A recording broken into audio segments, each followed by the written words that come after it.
कहानी शुरू होता है एक कंफू फाइटर से जिसका नाम था चिंकू और उसका एक फ्रेंड था जिसका नाम था बिल्ली। बिल्ली गेम ऑफ डेथ फिल्म का पार्ट 1 का हीरो था और ये वाला कहानी वही पार्ट 1 का सीक्वल है और जहाँ पर वो पार्ट 1 खत्म हुआ था वहीं से ये वाला कहानी शुरू होता है।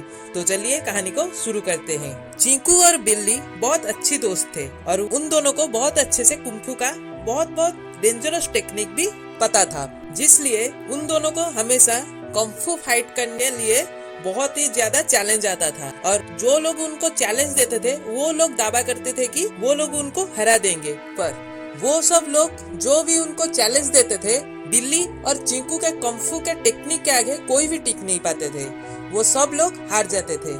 पर एक बार ये दोनों के बातचीत में बिल्ली चिंकू को बताता है कि हमारे पास जितने भी चैलेंज आता है ये एक साजिश के तरह है, क्योंकि बिल्ली के पास एक खत आया था जिसमें बिल्ली को मारने का जिक्र किया गया था और इसके बाद बिल्ली को जितने भी कुंफू का चैलेंज आता है सभी चैलेंज में उसको मारने का कोशिश भी किया जाता है, पर बिल्ली के कुंफू के टेक्निक के आगे सब फेल हो जाते हैं। इसके बाद बिल्ली अपने छोटे भाई बॉबी को मिलने के लिए अपने गुरु के शाओलिन टेम्पल को जाता है, जहाँ पर उसके गुरु बिल्ली के आगे बॉबी का थोड़ा सा शिकायत भी करते हैं। जब बिल्ली बॉबी के रूम को जाता है वो देखता है कि वहाँ पर कुंफू बुक के बदले लड़कियों की नंगी तस्वीरें और कुछ बुक था, लड़कियों की नंगी बुक तस्वीरों का बुक भी था, जिसे देखकर बिल्ली जान पाता है कि बॉबी थोड़ा बिगड़ने का तरफ बढ़ रहा है और उसका कुंफू में कोई भी इंटरेस्ट नहीं है।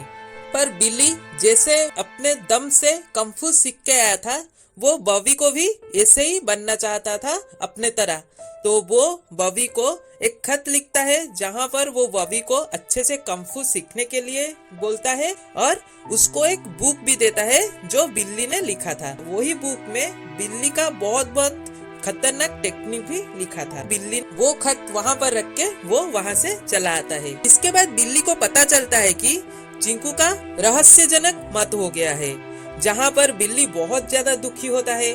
पर बिल्ली के पिताजी के कहने पर वो जान पाता है कि चीकू का एक सौतेली बेटी भी है। उसी बात को सुनकर बिल्ली उस सौतेली बेटी को मिलने के लिए जापान चला जाता है। चीकू की बेटी जापान की एक बार में सिंगर थी, जिसे देखकर बिल्ली जब उसे मिलता है वो उसको चीकू के बारे में बताता है तो उसकी बेटी इतनी भी दुखी नहीं होती है, क्योंकि चीकू हमेशा उसको नजरअंदाज करती आई है और चीकू उसकी कभी भी कदर भी नहीं किया है और इसीलिए चीकू की बेटी उसको अपने पिताजी भी नहीं मानती थी और चीकू भी कभी उसको मिलने भी नहीं आती थी। इसीलिए चीकू की बेटी हमेशा उसके ऊपर खफा रहती थी और वो उसको छोड़ के जापान में आके एक बार में सिंगर भी थी।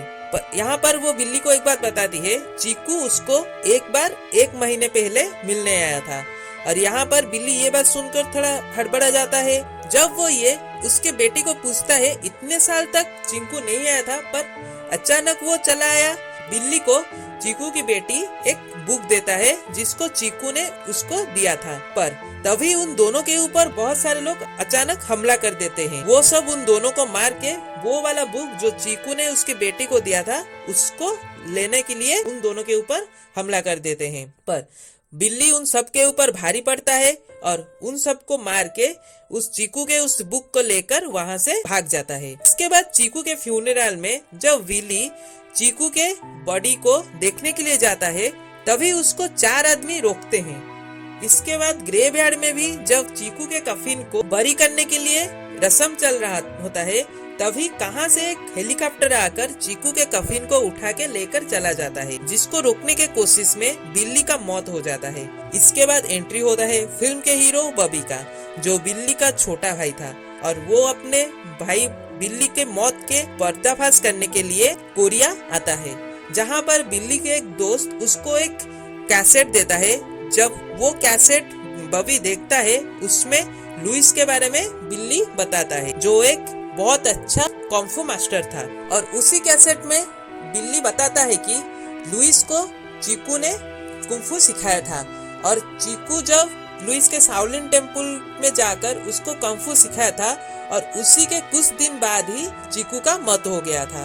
इस वीडियो को देखने के बाद बॉबी लुइस को मिलने के लिए जाता है और जब लुइस जान पाता है कि बॉबी बिल्ली का छोटा भाई है वो बिल्ली को अपने शाओलिन टेम्पल में अतिथि का दर्जा देता है और उसको शाओलिन टेम्पल भी घुमाता है, जिसमें वो बॉबी को टेम्पल के चारों तरफ सब पीकॉक और लायन वगैरह वो सब दिखाता है, जिसे लुइस बोलता है कि मैं इसीलिए पीकॉक और लायन को यहाँ पर रखा हूँ, जब मैं कुंफू करता हूँ तभी मैं लायन के तरह तेजी दिखाता हूँ और पीकॉक के तरह समझदारी दिखाता हूँ। इसके बाद बिल्ली और चीकू की तरह ही लुइस के पास भी बहुत सारे लोग चैलेंज लेके आते थे कि वो लुइस को हरा देंगे, पर लुइस अपने खतरनाक कुंफू टेक्निक से उनको हरा देता है। यहाँ पर लुइस का एक बॉडीगार्ड भी था जिसका हाथ कटा हुआ था और लुइस उसके ऊपर बहुत ज्यादा भरोसा करता था। इसके बाद एक रात बॉबी अपने भैया का मौत का छानबीन करने के लिए उस शाओलिन टेम्पल का चक्कर लगाता है, पर उसी टाइम उसके ऊपर कोई मास्क वाला आदमी हमला कर देता है। जब बॉबी उसका मास्क निकाल देता है तब वो वहाँ से भाग जाता है, पर तभी लुइस वहाँ पर आके बॉबी को रात को क्या कर रहा है वो पूछता है। जब बॉबी लुइस को उसके ऊपर हमला के बारे में बताता है तब लुइस हंसी में उड़ा देता है। इसके बाद वाले सुबह में जब बॉबी लुइस को मिलने के लिए जाता है तब लुइस बैठ के हिरन का कच्चा मांस और ताजा खून पी रहा होता है, जिसको बॉबी देखकर थोड़ा दूर जाके बैठता है और तभी लुइस उसके कल रात के बारे में पूछता है। इसके पहले बॉबी जब लुइस के रूम में आ रहा था तभी वो उसके बॉडीगार्ड को देखता है और उसकी चाल को देखकर बॉबी को थोड़ा उसके ऊपर शक होता है कि पहले रात बॉबी के ऊपर कोई हमला कर रहा था। जब बॉबी उसका मास्क को रख दिया था अपने पास, तभी वो जब दौड़ने लगा, बॉडीगार्ड जब चल के जा रहा था, उसका दौड़ना उसका चलना पूरा सेम आ रहा था। तो इसको देखकर बॉबी भी उस बॉडीगार्ड के ऊपर थोड़ा शक कर रहा था और ये बात भी वो लुइस को बताता है। तब लुइस उसको बताता है कि उस बॉडीगार्ड को वो एक मंदिर है वहाँ से वो लाया था और उस मंदिर अभी भी वहाँ पर है, पर उस मंदिर को कोई भी नहीं जाता है क्योंकि जो भी जाता है उस मंदिर को वो वहाँ से मरते हुए ही आता है, इसीलिए उस मंदिर को बोलते हैं टेम्पल ऑफ डेथ। पर इस बीच लुइस का बॉडीगार्ड वहाँ पर आके उन दोनों को रोक देता है और बॉबी को बाहर जाने के लिए बोलता है क्योंकि उसको लुइस के साथ कुछ सीक्रेट बात करनी थी। इसके बाद बॉबी को दिखाया जाता है कुंफू प्रैक्टिस करते हुए, जहाँ पर एक लड़की मदिरा लेकर आता है, जिस लड़की का नाम था एंजल, जिसको बॉबी देखकर थोड़ा सा पिघल जाता है। जब वो लड़की उसके सामने नंगी हो जाती है तब बॉबी उसके ऊपर कंट्रोल खो देता है और जब उन दोनों के बीच थोड़ा चुम्मा चाटी चल रहा होता है तभी बॉबी को लगता है कि वो लड़की उसको मारने के लिए आई है और बॉबी को उसके भैया के किताब भी याद आता है जिसमें वो इसके बारे में थोड़ा पढ़ा था। सच में उसके ऊपर वो लड़की हमला कर देता है, पर तभी एक शेर के बुरखे में आदमी आकर बॉबी के ऊपर हमला कर देता है, पर बॉबी उसके ऊपर भारी पड़ता है। तभी वो शेर के बुरखे में जो आदमी था वो उस लड़की के ऊपर हमला करके उसको मार के वहाँ से चला जाता है। इसके बाद वो मास्क वाला आदमी जो उस रात को बॉबी के ऊपर हमला किया था वो लुइस के रूम में घुस के लुइस को मार देता है। जब बॉबी को ये बात पता चलता है वो सीधा उस टेम्पल के पास जाता है जहाँ पर वो उस बॉडीगार्ड को देखता है। जब वो उस बॉडीगार्ड बॉबी को देखता है तब तो वो भागने लगता है, पर बॉबी उसको जाके पकड़ लेता है और उसके साथ फाइटिंग करता है। जब फाइटिंग में उस बॉडीगार्ड का एक राज बाहर आ जाता है कि उसका जो कटा हुआ हाथ है वो उसको छुपा के रखा था, वो सच में कटा नहीं था।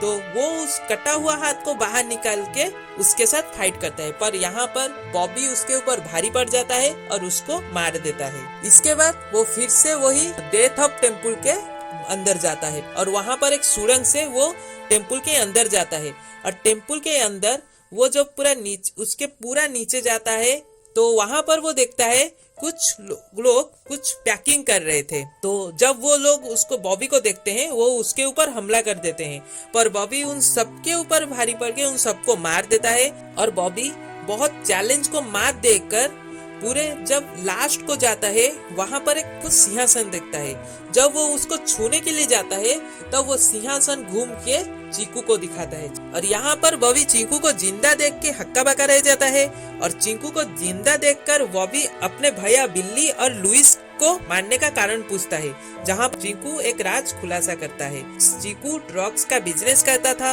और उसी बिजनेस में लुइस और बिल्ली दोनों का बलि वो चढ़ाया है, क्योंकि वो दोनों उसके आगे कांटे के जैसा आ रहे थे और जो भी उसके आगे कांटे के जैसा आ रहा था वो सबको मार दिया था। इसीलिए चीकू इस मंदिर को चुना। जैसे ही सब लोग इस मंदिर को डेथ टेम्पल मानते हैं, इसीलिए ही जितने भी लोग वहां पर गए हैं और जितने भी लोग वो सब जाने हैं कि चीकू जिंदा है और वो वहां पर बैठ के ही वो ड्रग्स का बिजनेस करता है।